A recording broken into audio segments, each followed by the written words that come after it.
Bom dia, irmãos.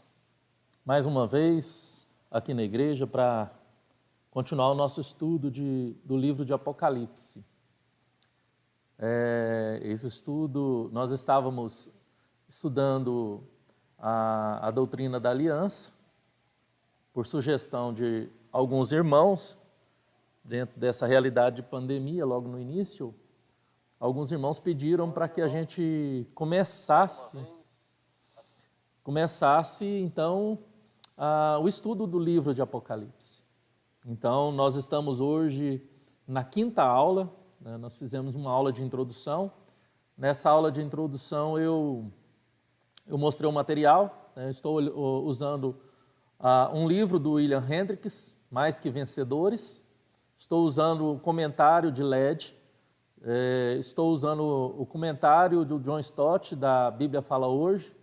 Estou usando um livro sobre as 7 igrejas do Apocalipse, do John Stott. Estou usando o material do meu professor do Mackenzie, Leandro Lima. E estou usando como aplicação e material base o comentário de Apocalipse do Hernandes Dias Lopes. Então, nós estamos usando todo esse material. Então, nós fizemos, a primeira aula foi uma aula introdutória, explicando o que significava Apocalipse, todas essas nuances que precisamos especificar no início de um estudo bíblico. Então, nós fizemos essa introdução. A segunda aula foi sobre a igreja de Éfeso, a terceira sobre a igreja de Esmirna e essa sobre a igreja de Pérgamo. Então, nós estamos agora, vamos iniciar agora a aula sobre a igreja de Pérgamo, né? Então, eu vou lançar para vocês aí, para a gente começar. Não sei se vocês estão vendo e ouvindo, mas está aí o slide que eu vou apresentar para vocês e vamos seguir no nosso diálogo aqui, tá bom? Que Deus venha nos abençoar, então, nessa nossa aula. Então, esse slide que você vai ver, o que você está vendo agora, ele aparece o PowerPoint do meu lado direito, uma telinha me mostrando do lado esquerdo. Então, eu creio que você já está me vendo e ouvindo. Graças a Deus, na quinta aula parece que está tudo dando certo. Graças a Deus, né? Vamos orar, então, para a gente iniciar esse momento. Feche seus olhos, abaixe sua cabeça. Iremos iniciar agora com uma oração. Senhor Deus, Pai querido, muito obrigado por este momento. Muito obrigado, Deus, por mais essa oportunidade que o Senhor nos dá de poder aprender da Tua Palavra. Estamos, ó Deus, aprendendo do livro de Apocalipse, das revelações que o Senhor deu ao Teu servo, Teu filho João, na ilha de Patmos, ó Deus. Muito obrigado por este momento, ilumine a minha mente, o meu coração, para que eu possa, ó Deus, transmitir para os Teus filhos os Teus ensinamentos. Pai, me ajude, em nome do Senhor Jesus Cristo. Amém, amém, amém. Irmãos, então, vamos iniciar.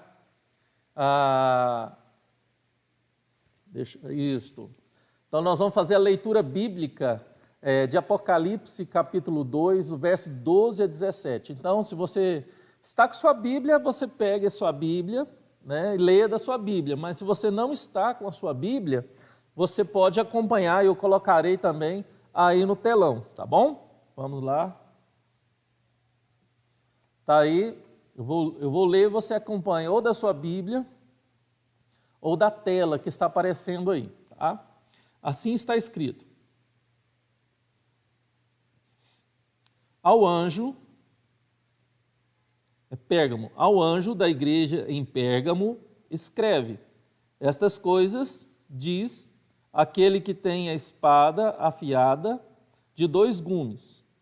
Conheço o lugar em que habitas, onde está o trono de Satanás, e que conserva o meu nome e não negaste a minha fé, ainda nos dias de Antipas, minha testemunha, meu fiel, o qual foi morto entre vós, onde Satanás habita. Tenho, todavia, contra ti algumas coisas, pois que tens aí os que sustentam a doutrina de Balaão, o qual ensinava a Balaque a armar ciladas diante dos filhos de Israel, para comerem coisas sacrificadas aos ídolos e praticarem a prostituição. Outros sim, também tu tens os que da mesma forma sustentam a doutrina dos nicolaítas.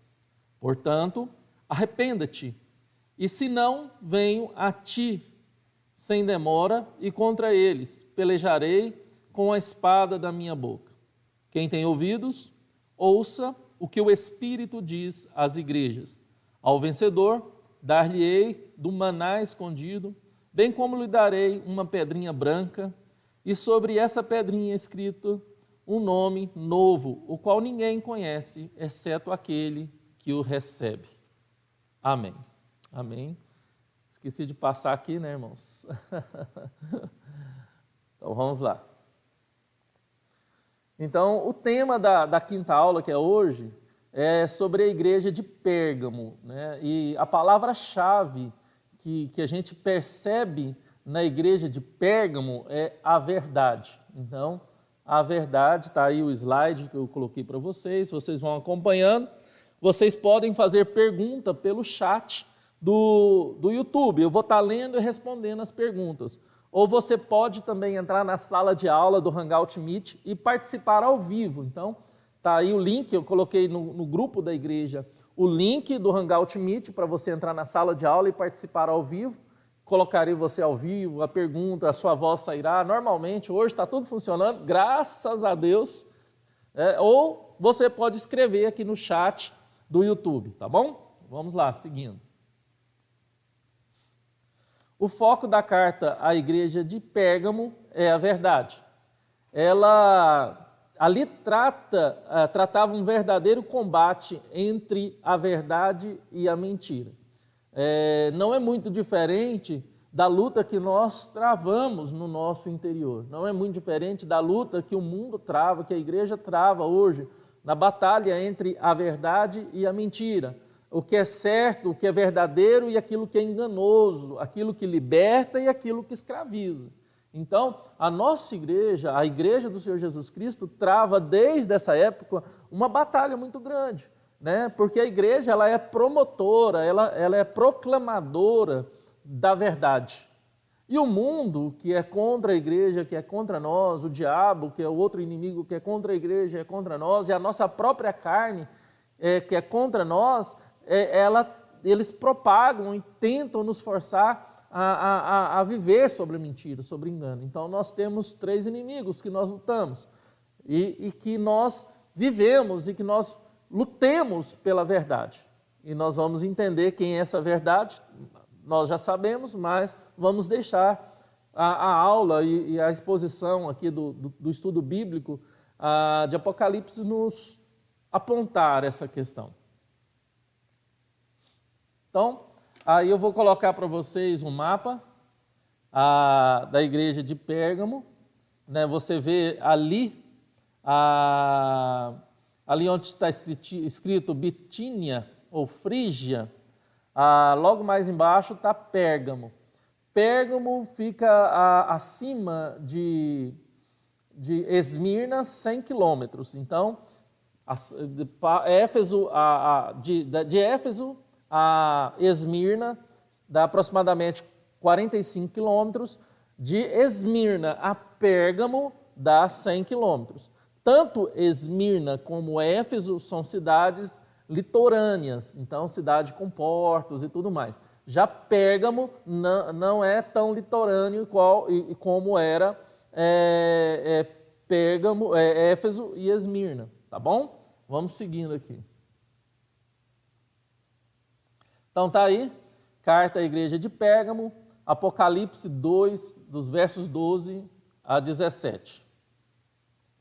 Aí está uma foto da cidade de Pérgamo, hoje atual Bérgama. Então, a Bérgama é a antiga Pérgamo, né? Então, se encontra ao noroeste da Ásia Menor, que é a Turquia hoje, mais ou menos 100 quilômetros de Esmirna. Quanto à origem do nome, há duas teorias quanto à origem do nome da Pérgamo.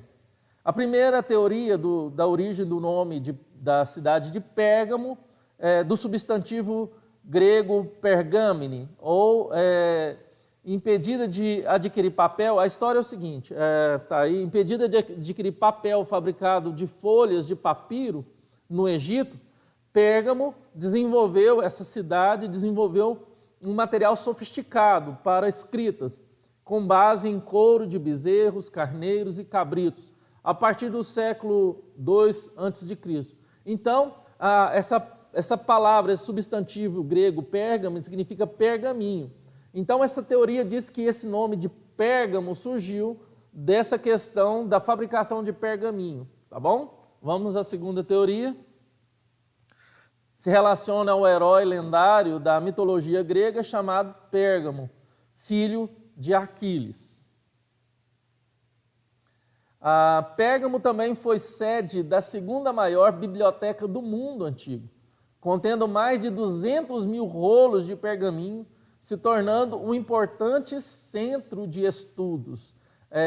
Alguns comentaristas falam que Pérgamo era tanto um centro de medicina, e vocês vão ver isso mais à frente, como também um centro de pesquisa, um centro de estudos, de conhecimento, por conter ali naquela localidade, na cidade de Pérgamo, a segunda maior biblioteca do mundo. Então, as pessoas iam para cuidar da saúde física e também para cuidar da saúde mental, através das leituras. Tinha spa de leitura, a pessoa podia pegar um pergaminho, ir para um spa da saúde e ali ler e ser cuidado. Então, existia banhos de águas termais, banhos de água de lamas medicinais. Em Pérgamo era um grande centro mundial nessa época da área da medicina, tá bom?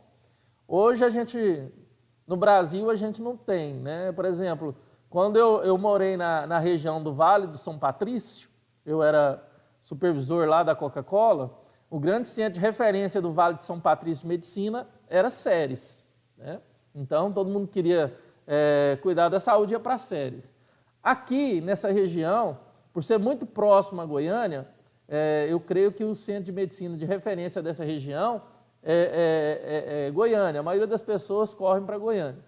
Na região do Triângulo Mineiro, lá onde mora meu sogro, o centro de referência de medicina é Uberaba, né? Todo mundo, quando está mais grave, quando quer correr atrás de alguma coisa mais séria, vai para Uberaba.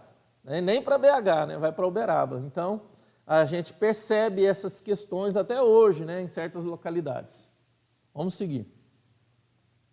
Aqui vocês estão vendo as ruínas do templo construído a Trajano. Então está aí apenas essas ruínas. Eu já falei em outras aulas, meu sonho é fazer uma viagem a Israel e passando pela Ásia Menor, pela Turquia, para conhecer essas cidades. Então está aí, Pérgamo foi verdadeira fortaleza. Era conhecida como centro religioso, com templos para Zeus, pai dos deuses, Atena, deusa da civilização, das artes e da sabedoria, e a Trajano, imperador da época. Então, Pérgamo era uma cidade conhecida como a cidade dos templos, tinha muitos templos. Esse aí que vocês estão vendo era um deus que era adorado e tinha um templo, e esse era o principal dos deuses de Pérgamo. Você pode ver que ele tem um cajado e em volta do cajado tem uma cobra. Então, o brasão desse deus da cidade de Pérgamo, da antiga Grécia, era uma haste com uma cobra. Tinha também um templo que o nome dele é Asclépio, deus da cura e da medicina. Então, Asclépio, deus da cura e da medicina. O símbolo de Asclépio era uma serpente envolvida em um bastão, que ainda hoje é o brasão da medicina. Então, o brasão da medicina ainda é o brasão do deus Asclépio, que é o deus da cura e da medicina, que era o principal templo da cidade de Pérgamo. Tudo em Pérgamo girava em torno da medicina, do templo de Asclépio e também da sua biblioteca. Essa estátua que vocês estão vendo aí, esse busto, né, de César ou Trajano. Os cristãos não tinham templos, mas se confortavam e se fortaleciam na comunhão uns com os outros, menosprezando os templos pagãos, gregos e ao imperador, criando, assim, uma forte antipatia social, e declaravam que o seu Senhor e Salvador não era Zeus, César ou Trajano.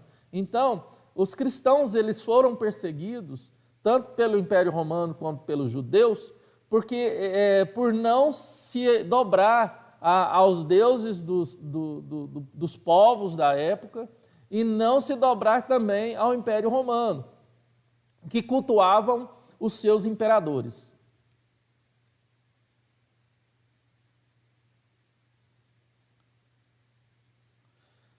Os cristãos não tinham templos, mas se confortavam e se fortaleciam na comunhão, né? Como eu já falei, Pérgamo foi a primeira cidade na Ásia Menor a tornar oficial o culto ao imperador e foi centro administrativo romano naquela província. Então, Pérgamo era a menina dos olhos também do império e era centro administrativo do Império Romano. Então, ali tinha que ser um exemplo, né? Um exemplo de tudo. Vamos começar agora o estudo. O primeiro versículo que nós vemos é assim: ao anjo da igreja em Pérgamo escreve, essas coisas diz aquele que tem a espada afiada. Então, ao anjo, né, nós já notamos e nós já estudamos que quando Jesus se refere nas cartas às igrejas do Apocalipse, quando ele fala ao anjo, ele está se relacionando ao bispo daquela localidade, daquela igreja, o pastor daquela igreja. Que neste caso aqui, Hernandes Dias Lopes e Led concordam comigo, que neste caso aqui seria Antipas. Vamos lá. Ao anjo, grego angelos, mensageiro, aquele que possuía o encargo de comunicar a carta para a igreja. O bispo de Pérgamo, pastor, provavelmente era Antipas. Quem concorda é Hernandes Dias Lopes e também Led. John Stott, ele fala sobre Antipas, mas ele não coloca como provável pastor da época. E também Leandro Lima não. E também Hendricks não. Nada sabemos dele, exceto o que está relatado aqui. Sua coragem custou-lhe a vida e Jesus confere a ele o seu próprio título de fiel testemunha. Então, nós vemos aí que Jesus confere a Antipas também o título de fiel testemunha. Então, aí você vê a imagem de Antipas, ele dentro de um touro, tipo um caldeirão com cabeça de touro, né? Então ele foi sacrificado, Antipas, ele foi sacrificado pelos habitantes de Pérgamo, tinha um grande touro de bronze, que se abria a barriga dele, uma porta, se colocava a pessoa lá dentro e botava fogo embaixo, a pessoa morria assada ali dentro daquele touro de bronze. Então, Antipas morreu desse jeito sem negar o nome de Cristo. Então, Jesus referiu a ele como sua testemunha fiel. Quero mostrar para vocês, olha aí a imagem, como é que era. Era um grande touro de bronze, a pessoa era posta lá dentro, e por baixo da barriga do touro de bronze existia um fogo que esquentava e a pessoa morria dentro, assada, dentro desse touro de bronze. Então, que morte sofrida, que morte dolorosa, que morte penosa Antipas sofreu. Então, meus irmãos, o livro de Apocalipse, que significa revelação, ele fala dessa perseguição que os cristãos sofreram no primeiro século. Eles eram mortos dessa forma, eles eram perseguidos, seus bens eram confiscados, quem era comerciante, eles eram colocados de lado, muitas vezes ninguém podia comprar deles quando não era confiscado, então tinha dinheiro, mas não tinha onde comprar. Meus irmãos, tudo aquilo que Apocalipse fala daquelas perseguições, daquelas situações complicadas, a igreja primitiva passou nesse primeiro século. Foi terrível, como vocês têm percebido aí, tá bom? Vamos seguir. Tá. Estas coisas diz aquele que tem a espada afiada de dois gumes, né? Nós já vimos sobre Antipas, mas quem é o remetente? O remetente é aquele que tem a espada afiada de dois gumes. Então vamos lá, seguindo. A mensagem para a igreja é do próprio Jesus Cristo. Cristo é o representado como aquele que tem a espada afiada de dois gumes. Uma alusão à visão de Cristo em Apocalipse 1:16. Neste caso, a espada é a palavra de julgamento, pronunciada sobre uma igreja que começou a relaxar em sua atitude diante das práticas pagãs. Esse é o comentário de Led. Então, segundo Hendricks, é Cristo indo guerrear contra a mentira e o engano dos falsos mestres, dando-lhes juízo. E a verdade do Evangelho trazendo juízo para os ímpios e salvação para os crentes. Então, a espada de dois gumes é a espada que ela, como fala Hebreus, pronta para separar ossos e medulas, juntas e medulas. É a espada da verdade, que é a espada da palavra de Deus, que traz juízo e que traz salvação. Se vocês tiverem alguma pergunta, podem fazer que eu vou estar respondendo, tá joia? Vamos lá. Conheço o lugar em que habitas, onde está o trono de Satanás. Essa imagem aí é uma imagem feita por computador, onde era o grande templo, né, a César, o grande templo ao imperador. E esse grande templo ao imperador, ele era feito em forma de trono, um grande trono. Então, aí onde a escada, onde tem essas pessoas, era a entrada para o grande trono. Então, onde nós vamos ver mais para frente, que fala sobre o trono de Satanás. Outros comentaristas falam que é o templo de Zeus, tá bom? Jesus conhece a igreja e sua realidade. Então, Jesus é uma verdade que nos traz. Jesus conhece a sua igreja e sua realidade. Jesus conhece a nós. Jesus sabe o que nós estamos passando. Jesus vê tudo. Então, como nós vimos lá na igreja de Éfeso, Jesus é aquele que está no meio dos candeeiros. Então, Jesus está no meio da sua igreja. Ele vê tudo e conhece tudo. Cristo conhecia o ambiente. Deixa eu voltar. Saiu de lá. Cristo conhecia o ambiente em que sua igreja estava plantada. Em uma fossa de mundanismo, a sede do trono de Satanás. No entanto, a igreja permanecia fiel na sua confissão de fé, se recusando a negá-la, a dobrar o joelho diante dos deuses gregos e da imagem do imperador. Aí tem uma imagem melhor desse templo de Zeus ou templo do imperador. Então está aí, como é que era? Ele é em forma de um grande trono. Ela em forma desse grande trono. Segundo elogio, conservas. Primeiro elogio, né? Que Cristo conhecia a igreja. Jesus conhece a igreja e sua realidade. Segundo elogio, deixa eu só perceber aqui, irmãos, parece que mudou alguma coisa aqui. Conheço o lugar onde habitas e onde está o trono de Satanás, e que conservas o meu nome e não negastes a minha fé. Então, o primeiro elogio é que a igreja não negou a fé. Diante de tantas perseguições, diante de tanta morte, como nós vimos a de Antipas, o primeiro elogio que Jesus traz àquela igreja de Pérgamo é que eles não negaram a fé. Eles foram perseguidos, foram mortos de forma horrível e não negaram a Cristo. Não negaram a Cristo. Que morte horrível de Antipas. Ele morreu assado dentro de um touro de bronze, da forma que nós vimos, sem negar a Cristo. Sem negar a Cristo. A gente traz uma realidade para nós hoje, diante das circunstâncias, né? Diante dessa pandemia que nós estamos vivendo aí do Covid-19, tem muitas pessoas que estão já ficando com a fé fraca, duvidando de Deus, duvidando das coisas de Deus, onde está Deus, por que Deus não intervém, será que Deus existe? Pessoas suicidando. Misericórdia, irmãos.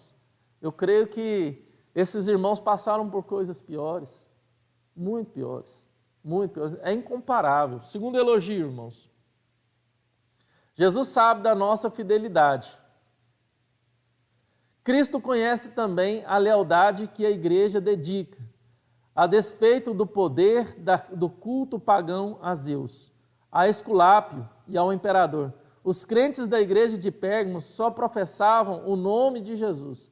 Eles tinham mantido suas próprias convicções teológicas no meio dessa Babel religiosa, né? Então era uma diversidade de coisas pagãs, uma diversidade de adoração, um secretismo religioso muito grande. A perseguição religiosa não os intimidou, como nós falamos há pouco. Vamos lá. Ainda nos dias de Antipas, minha testemunha, meu fiel, o qual foi morto entre vós, onde Satanás habita. Terceiro elogio. Jesus conhece o nosso testemunho. A igreja permaneceu firme, mesmo quando um dos seus membros tinha sido terrivelmente martirizado, como Antipas. Se a morte de Antipas foi para intimidar a igreja, ela não intimidou. A igreja não se intimidou diante da brutalidade do martírio de Antipas. A igreja suportou provas extremas e resistiu à apostasia até a morte.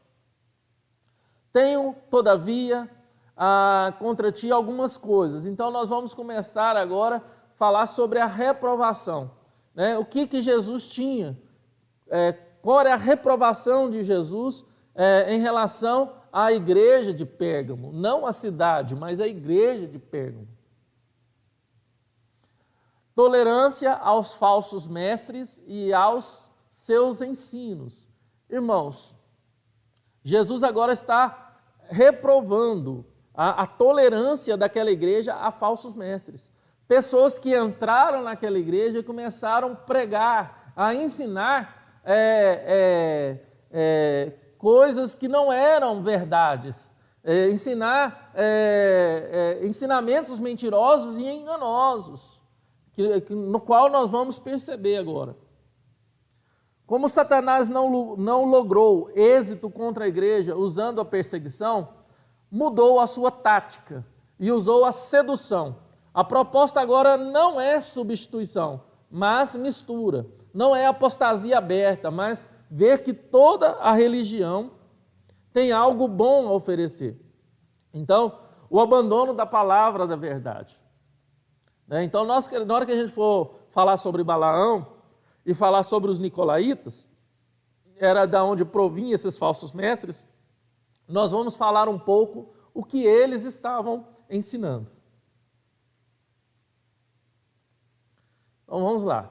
Pois tens aí os que sustentam a doutrina de Balaão, o qual ensinava a Balaque a armar ciladas diante dos filhos de Israel, para comerem coisas sacrificadas aos ídolos e praticarem a prostituição. Então, a doutrina de Balaão. Balaão, a gente lê lá em Números de 22 a 31, descobriu que não poderia amaldiçoar Israel, mas que poderia corrompê-lo, induzindo a prevaricar contra o Senhor, como está lá em Números 31, 16. Números 31, 16. Se você quiser abrir sua Bíblia, você pode abrir. Números 31 a 16. Deixa eu abrir a minha aqui rapidinho. Eu não vou colocar o texto bíblico aí para você também abrir a sua Bíblia, tá, irmãos? 31:16, está aqui. O texto está dizendo: eis que estás por conselho de Balaão.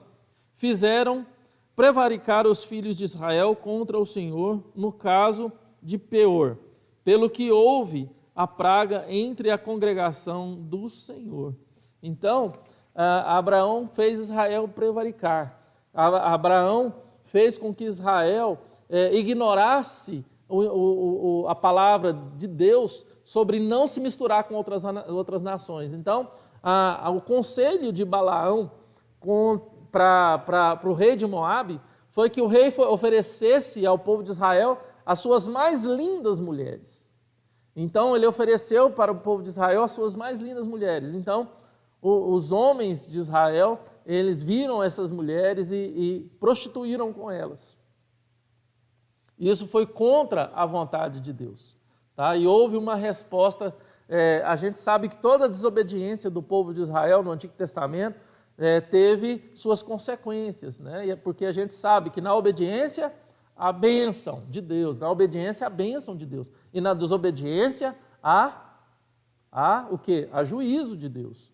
Né? Então, quando você vê na palavra de Deus, na Bíblia, no Antigo Testamento, coisas horríveis, logo após essas questões, mostra-se o juízo de Deus, na desobediência do povo, tá bom? Vamos seguir então. A igreja Pérgama começou a perder seu caráter peregrino, se tornando casada com o mundo. Então, lá em 2 Pedro 2,15, vamos ler? 2 de Pedro 2,15. Abra sua Bíblia. Nós estamos na escola dominical. Abre aí sua Bíblia. Se quiser perguntar, pode perguntar aqui no chat do YouTube, ou entrar na sala de aula do Hangout Meet, que isso também está conectado. 2 de Pedro 2,15. Assim está escrito. Deixa eu aqui. Abandonando o resto do caminho, se extraviaram seguindo pelo caminho de Balaão, filho de Beor, que amou o prêmio da justiça. Então, ele se vendeu por um prêmio corruptível, por uma paga corruptível, enganando os filhos de Deus. Irmãos, o que Jesus estava querendo dizer para o povo, a igreja de Pérgamo, que existia naquela igreja enganadores que estavam corrompendo a santidade da igreja. Estava tentando passar uma mentira por verdade. Então, Jesus estava alertando, olha, não tolere esse tipo de pessoa na igreja, que pregue a mentira, que ensina falsas coisas. O que esse povo ensinava? Eles ensinavam que não tinha problema de se prostituir, não tinha problema de comer carne sacrificada a ídolo, que não tinha problema de adorar outros deuses, de se inclinar diante de César.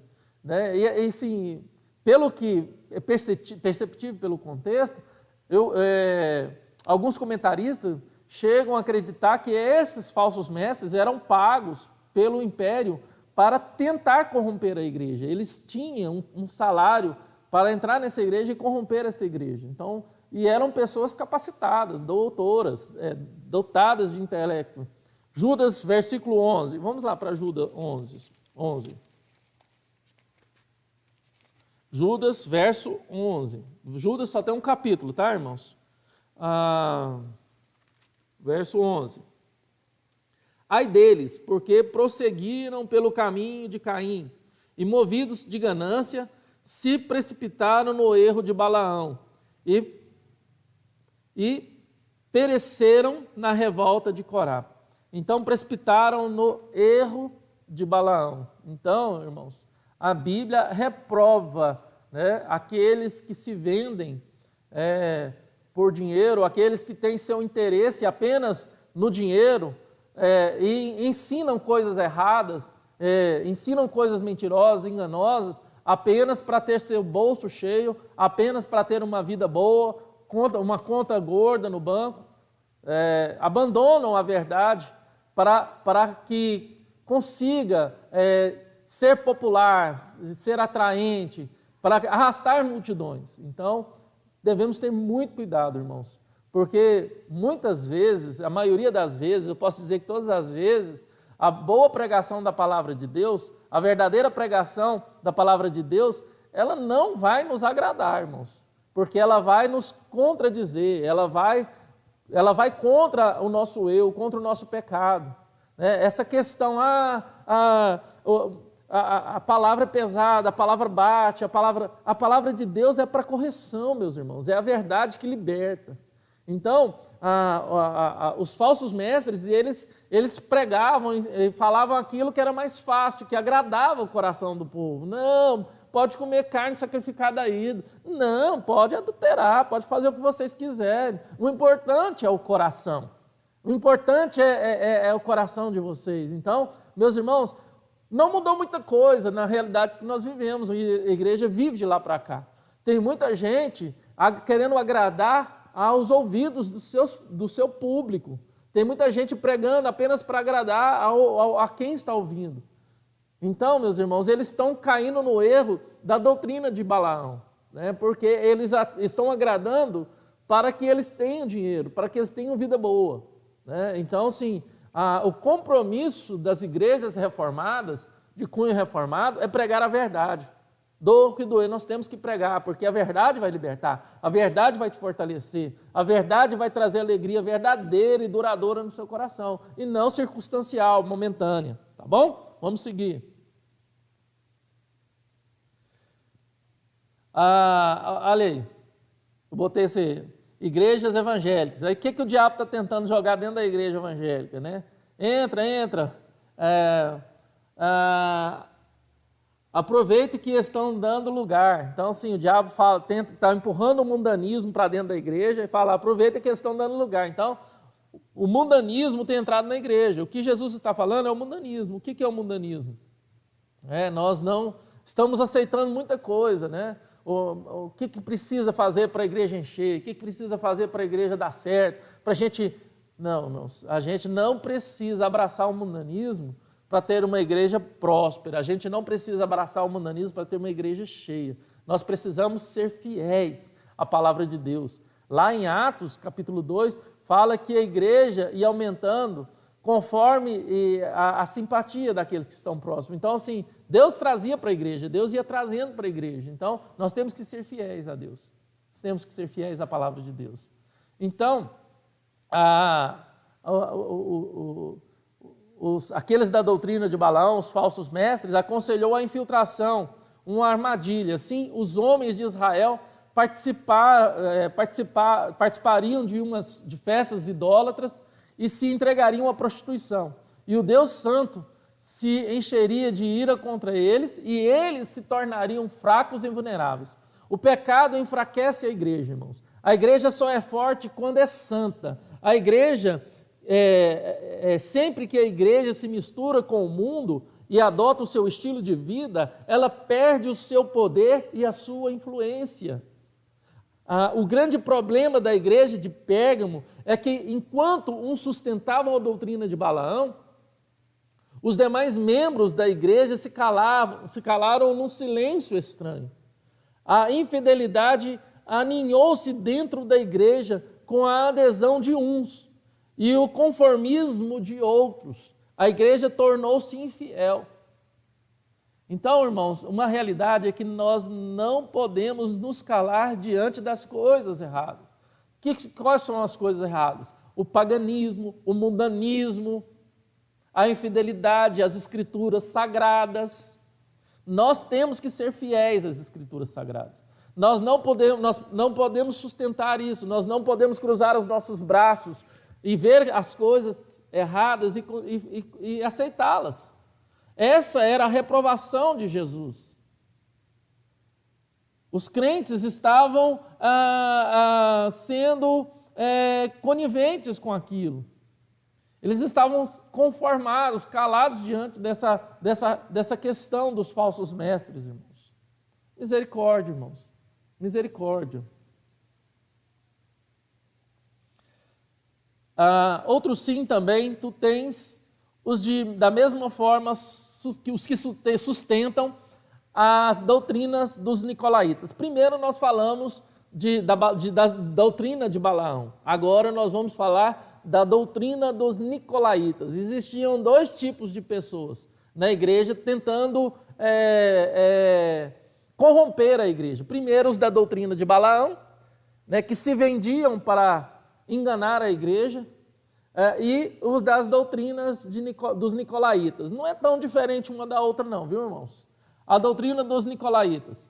Eles ensinavam que a liberdade de Cristo é a liberdade para o pecado. Está vendo? Onde abundou o pecado, superabundou a graça. Era uma das coisas que eles falavam. Então, para você ter mais graça de Deus, você tem que pecar mais.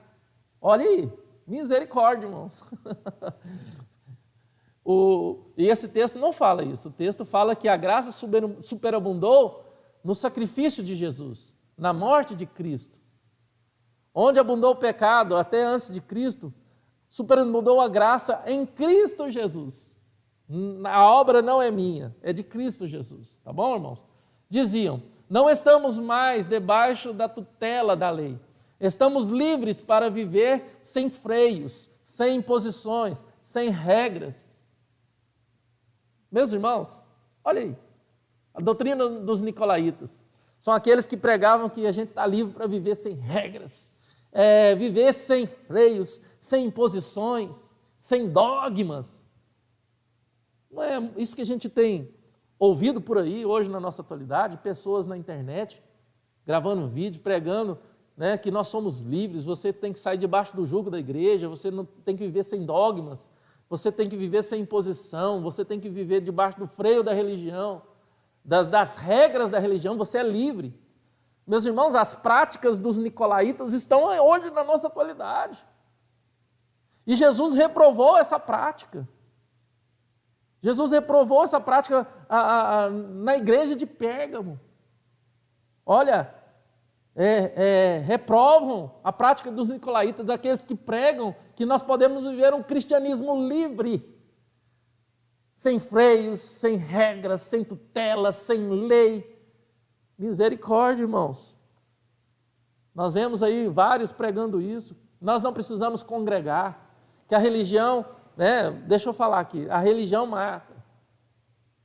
Nós sabemos qual é a verdadeira religião. E nós precisamos congregar. Aí vamos lá. Esse simulacro da verdade era para transformar a graça em licença para a imoralidade, a liberdade em licenciosidade. Está vendo? Então, peraí, já que eu não tenho regra, eu sou livre, quanto maior o pecado, maior a graça, eu posso fazer o que eu quero, vou entrar no mundo do pecado. É igual muita gente entende o calvinismo errado, irmãos. A predestinação, já que eu sou predestinado, já que eu sou salvo, então vou para o pecado, vou enfiar o pé na jaca. Misericórdia, irmãos. O verdadeiro salvo não pensa assim. O verdadeiro salvo, que é salvo, ele quer agradar a Deus. Ele tem um coração grato, ele quer amar a Deus sobre todas as coisas. Então, ele não pensa em si, ele está vazio de si mesmo e cheio de Deus. Pode parar para fazer a pergunta, irmão, se você quiserem. Cristo odeia a obra dos nicolaítas. Ele odeia o pecado. E o que era odiado em Éfeso era tolerado em Pérgamo. Então, o elogio de Deus para a igreja de Éfeso, de Cristo à igreja de Éfeso, que eles não toleravam os falsos ensinos, agora era tolerado em Pérgamo. Portanto, arrependa-te. Então, olha a advertência, né? Arrependa-te. Esse é o verso, né? Portanto, arrependa-te. E se não venham a ti sem demora. Deixa eu só achar aqui.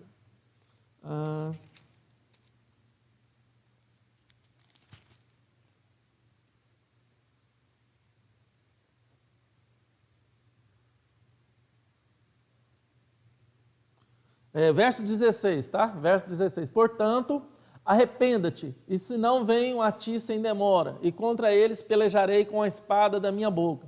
Jesus exorta os faltosos ao arrependimento. Jesus exorta a sua igreja ao arrependimento. Jesus nos exorta sempre ao arrependimento, irmãos. Sempre ao arrependimento. Arrependimento. A igreja precisava expurgar aquele pecado de tolerância com o erro doutrinário e com a libertinagem moral. A igreja precisa arrepender-se do seu desvio doutrinário e do seu desvio de conduta. Verdade e vida precisam ser pautados pela palavra de Deus, embora o juízo caia sobre os que se desviam ou que se desviaram. A igreja toda é disciplinada e envergonhada por isso, irmãos. A igreja não pode ser omissa, a igreja tem que estar atenta a falsos ensinamentos. A igreja precisa buscar a santidade, a lutar contra o erro, a lutar contra o engano, a lutar contra o pecado. Muitos pastores têm deixado de pregar contra o pecado. Tem um falso dizer que quando um pastor pega demais, isso eu vi nas igrejas pentecostais, que quando um pastor prega demais sobre pecado é porque o pastor está em pecado. Quando o irmão fica pregando demais sobre pecado é porque ele está em pecado. Misericórdia, irmãos. A palavra de Deus, ela combate o pecado o tempo todo.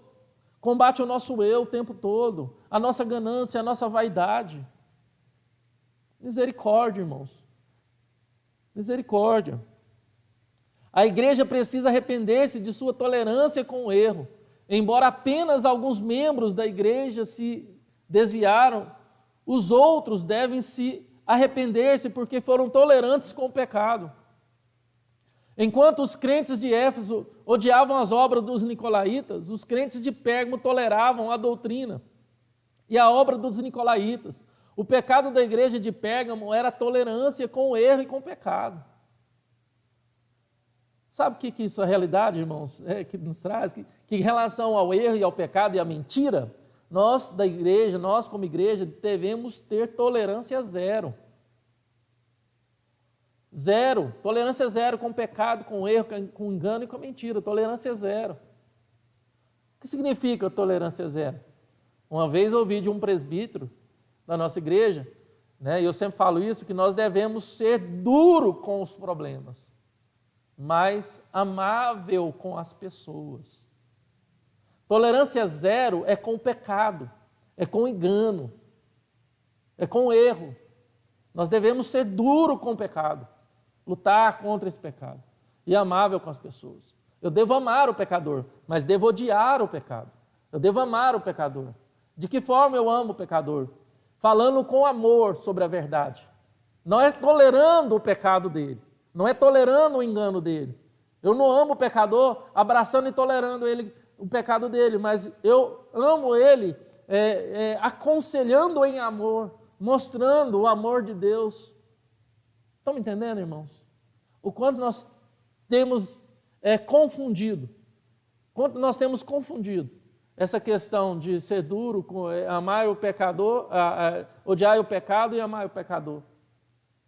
Às vezes nós toleramos o pecado do pecador por amor, se assim eu posso dizer. Não, nós temos que sempre falar: olha, Deus te ama, Deus te ama, muda de vida, essa situação desagrada a Deus, Deus tem uma obra na sua vida, tá bom, irmãos?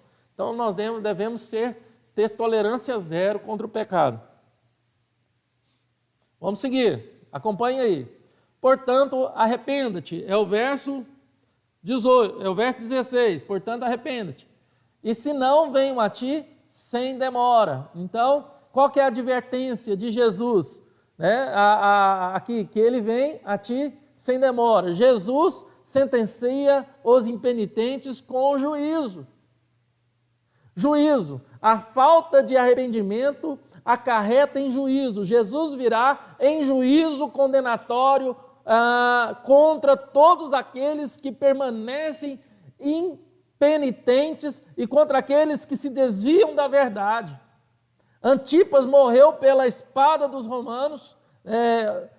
Antipas morreu, está errado aí, irmãos. Antipas morreu dentro de um boi de bronze queimado, assado, sem negar a Cristo, porque não tolerava o pecado. Mas quem tem verdadeira espada é Jesus. Ele derrotará os seus inimigos com esta poderosa arma. A espada da sua boca é a sua arma que destrói seus inimigos. Essa é a única arma que Jesus usará na sua segunda vinda. Com ele mostrará o anticristo e também destruirá os rebeldes e apóstatas. Ele matará o anticristo com essa espada. A mensagem da verdade se tornará a mensagem do julgamento. Deus nos fará responsáveis por nossa atitude em face da verdade que conhecemos. Jesus, que a sua própria palavra é que condenará o ímpio do dia do juízo. Nós vemos isso claramente, irmãos, em João 12, 47 a 48. A palavra salvadora torna-se juiz e a espada benfaceja transformar. Espera aí, irmãos. Torna-se juiz a espada, benfazeja transformar-se em carrasco. O que está dizendo, irmãos? Que a palavra da verdade, que a palavra que é Cristo, ela condenará o erro e o engano. Mas também ela é salvação para aqueles que estão na verdade, lutam contra o pecado e a mentira. Então, irmãos, essa advertência de Jesus é que Jesus virá contra os mentirosos, aqueles que estão vivendo o engano, sem demora. De que forma? Através do julgamento da palavra. Quando eu prego aqui um sermão, a palavra da verdade está julgando o que está no seu coração. Ou para juízo, para disciplina, se você não arrepender, ou para a bênção, se você arrepender e mudar a sua vida. Então, quando um pastor está pregando, e a gente luta para ser o mais fiel possível à palavra de Deus, quando nós estamos pondo a palavra de Deus aqui, a palavra bíblica, se você recebe e arrepende, você vai ser abençoado, mas se você julga e não recebe essa palavra como verdade, você vai ser disciplinado, irmãos, porque a palavra de Deus é a espada que sai da sua boca.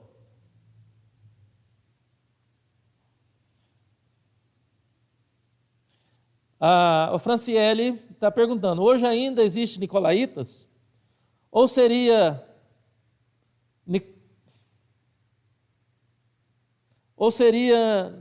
nicolaísta? Ou então camuflados como uma outra denominação ou nome? Os nicolaítas que nós vemos aí eram pessoas que pregam essa liberdade, irmãos. Não, a gente pode viver uma liberdade sem os freios, sem o dogma. Você não precisa estar debaixo do freio da palavra de Deus, você pode viver livre, está tranquilo. A gente vê pastores hoje pregando essa falsa liberdade.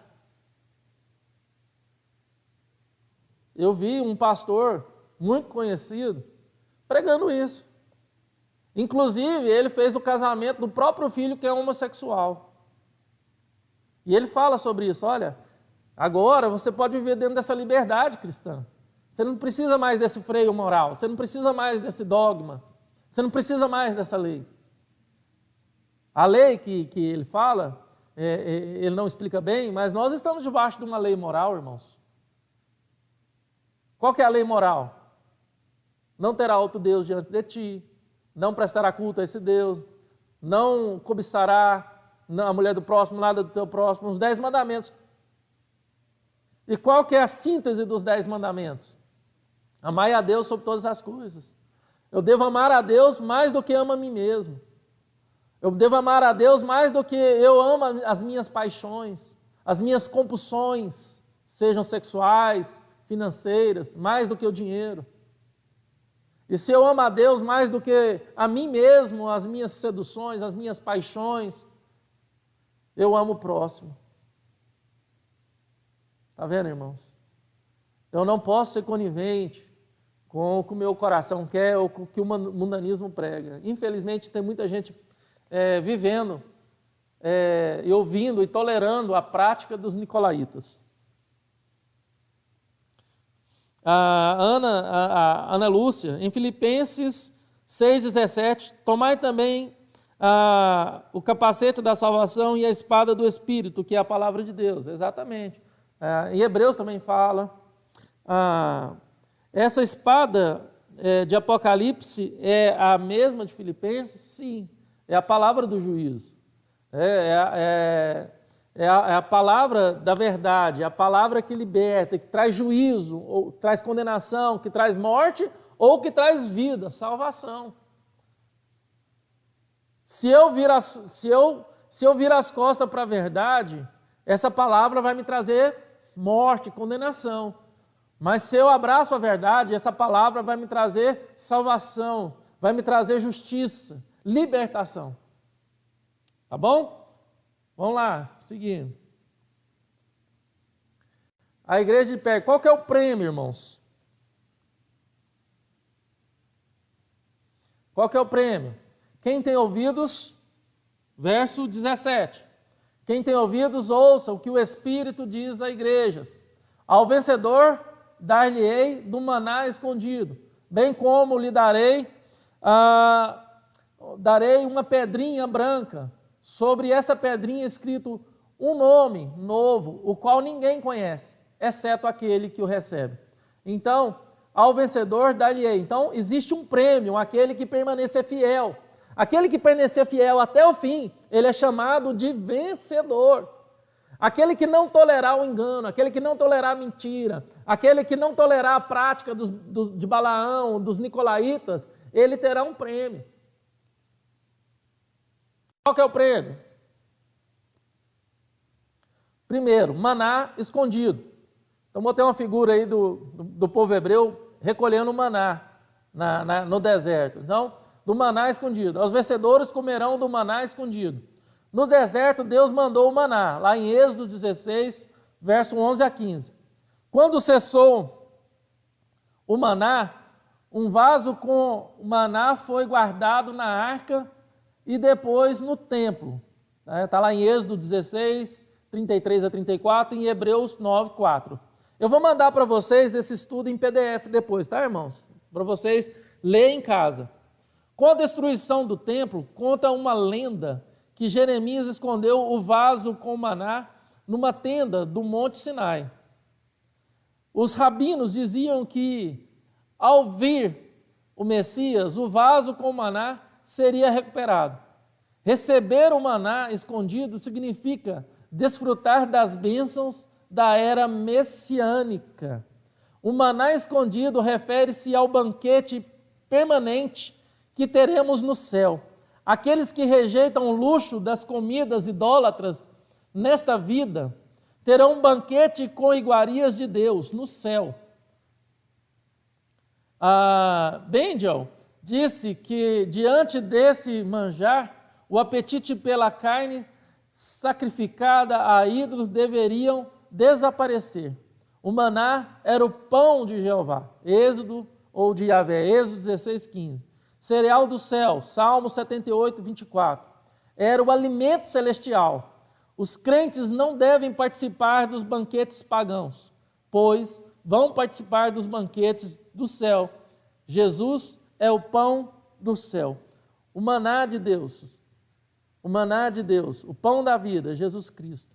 Nós teremos no céu, na eternidade afora, um desfrutar da presença de Cristo, nos alimentando pela eternidade afora. Esse maná é o pão do céu, é o próprio Cristo. Hoje nós participamos da ceia de forma onde Jesus ele está espiritualmente no meio da sua igreja e nos elementos, nos fortalecendo e fortalecendo a nossa comunhão. Mas o sacramento da ceia, ele vai terminar, porque na eternidade nós teremos o próprio Cristo, o pão do céu conosco pela eternidade afora. Em nome do Senhor Jesus Cristo, nós alimentaremos desse pão, desse maná do céu. Tá bom, irmãos? Entenderam essa questão do maná? Vamos seguir. Qualquer coisa vocês perguntam aí.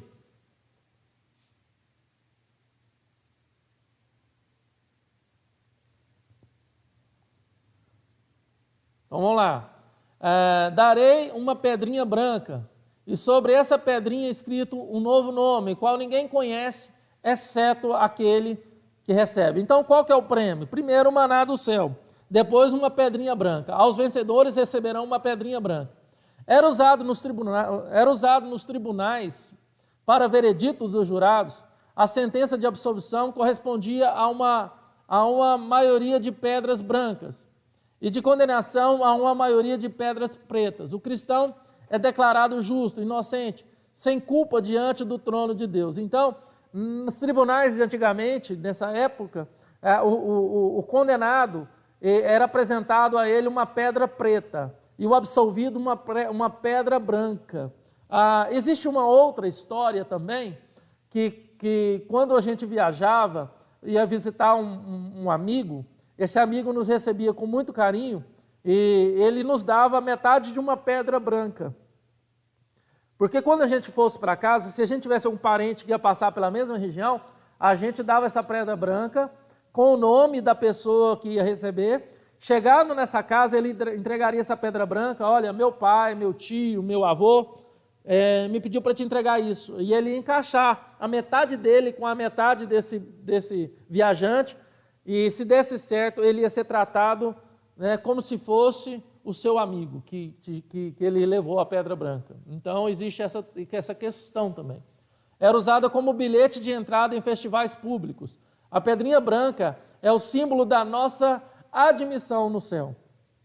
Na festa das bodas do Cordeiro, quem deixa a festa do mundo vai ter uma festa verdadeira, onde vai rolar a alegria para sempre. Então, meus irmãos, essa pedra branca, ela fala da salvação, da nossa garantia, daquilo que nos foi dado. Fala daquilo que branca também é sinônimo de santidade, que nós fomos limpos, lavados e redimidos no sangue de Cristo. E essa pedra tem um nome, tá? Nós vamos chegar nessa situação, vamos falar sobre isso.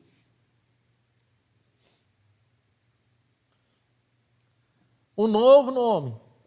Então vamos lá.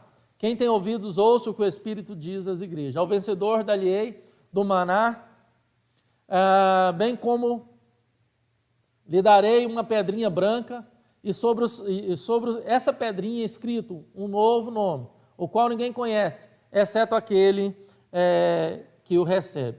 Aos vencedores receberão um novo nome. O novo nome é Cristo.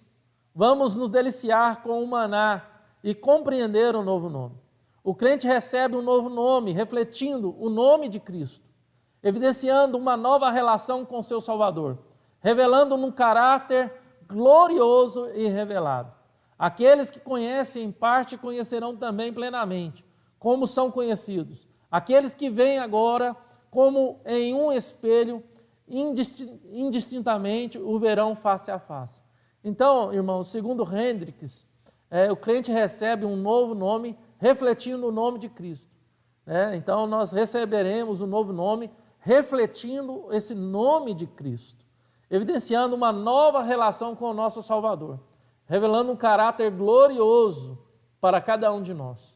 Então, meus irmãos, em síntese, o que nós podemos aprender da igreja de Pérgamo? Primeiro, irmãos, temos que ser fiéis. Não podemos negociar a verdade. Não podemos negociar a verdade. Temos que ser fiel. Diante de qualquer situação, seja nesse momento de quarentena, isolamento social, sem poder congregar, devemos permanecer fiéis a Deus. Segundo, não podemos tolerar a doutrina de Balaão e nem as doutrinas dos nicolaítas. Não podemos nos misturar com o paganismo, com o mundanismo. Nós não podemos aceitar o mundanismo entrar na nossa vida. Nós não podemos aceitar. Nós não podemos nos vender. Nós não podemos negociar a verdade em troca de favores políticos, dinheiro ou de qualquer outra coisa, irmãos. Como muitos líderes se venderam, muitos líderes religiosos se venderam para ter isso, e se vendem, comercializam a palavra de Deus para ter vida boa, igreja cheia, serem ricos. Nós não podemos fazer isso. E nem as obras dos nicolaítas para viver um cristianismo frouxo, um cristianismo com misturas, liberto das questões morais. Não, nós não podemos viver assim, irmãos. Nós precisamos da lei moral, nós precisamos da palavra de Deus, da verdade que liberta. Porque está reservado para nós um maná escondido, que é o próprio Cristo, que está com Deus na eternidade. Está reservado para nós a salvação e um novo nome, uma pedra branca, que é o nosso nome, o nosso galardão, aquilo que Deus tem reservado para nós a eternidade afora. Eu não posso virar as costas para aquilo que é eterno, em detrimento aquilo que é passageiro. A nossa vida aqui passará rápido, irmãos, ninguém sabe o dia que vai morrer. Uns morrem novo, outros morrem mais idosos, mas o certo é que iremos passar dessa vida para a outra. E o que importa para nós? O que importa? Aquilo que é passageiro ou aquilo que é eterno? Pense nisso e seja fiel até a morte. Deus abençoe a todos vocês. Tem alguma pergunta? Franciele, no tempo da escravidão, a pedra branca era dada aos escravos que eram libertos. Significa a nova cidadania dele, a libertação. Exatamente. Essa é um outro argumento dentro dos comentaristas. Exatamente. Era também feito dessa forma, Franciele. Bem lembrado, tá bom? Eu não lembro quem foi o comentarista que fez essa observação, tá? Mas realmente também era dado para um escravo liberto, para que ele mostrasse que era um cidadão liberto e que ele estava livre, tá bom? Mais alguma pergunta? Mais alguma um adendo? Mais alguma participação? Ou podemos orar?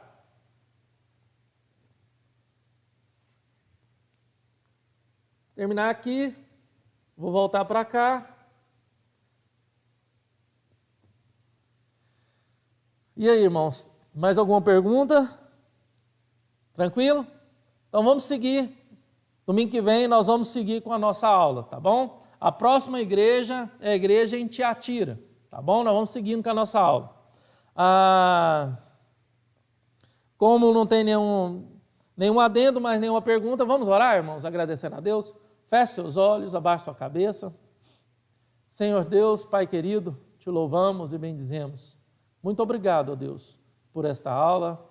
Muito obrigado pelo aquilo que o Senhor falou aos nossos corações. Continue falando, ó Deus. Nos abençoe neste domingo, nos dando, ó Pai, da Tua paz, das bênçãos do Senhor. E que o culto, Pai, de domingo, logo mais à noite, possa ser uma bênção também em nossas vidas. Nos dê um domingo maravilhoso, debaixo da Tua graça, da Tua proteção. Em nome do Senhor Jesus Cristo. Amém, amém, amém. Deus abençoe, irmãos. Deus abençoe a todos vocês.